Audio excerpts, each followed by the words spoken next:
Most dentists spend their career chasing one finish line. That's the final exit. That's the sale. That's retirement. The day they hand over the keys to somebody else, they get the check, and finally they can exhale. Whew, been there, done that. And what few talk about after that point is what comes next. Because for many, that finish line feels more like a free fall. You see, the truth is that check, that final check, really doesn't solve what people think it solves. It really opens up more questions. Yeah, the money lands in the account, but then the questions start. Like, what now?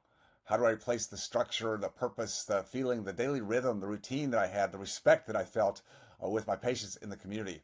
And will this money really be enough to manage the rest of my life, my lifestyle? I worked so hard for this. Is this going to be enough? Most people realize that selling the practice doesn't automatically create freedom. It just changes the problems. Certainly the first is financial. The taxes, the commission fees, the debt payoff, and the lifestyle creep that happens to everybody. That retirement number that someone was shooting for often isn't as durable as they once thought it to be. The second one is identity. You see, dentistry wasn't just what you did, it's who you are. It's what you felt every day. It's the relationships, your reputation, the meaning of showing up every day. Those don't transfer after the sale.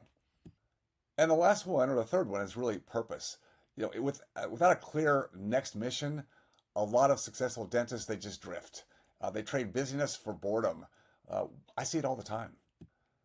The industry and society really celebrates the big exit, the big retirement, but it doesn't prepare you for the aftermath.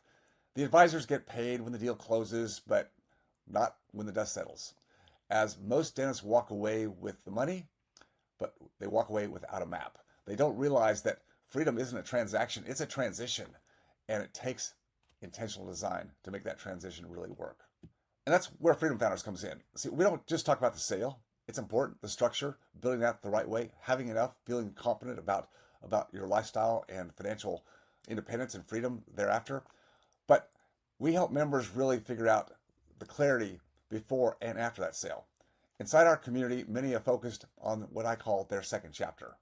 That could be mentoring younger dentists. That could be investing with purpose, starting new ventures, simply learning to enjoy life in a different way without losing direction. So if you've already sold or you're thinking about it, ask yourself this question.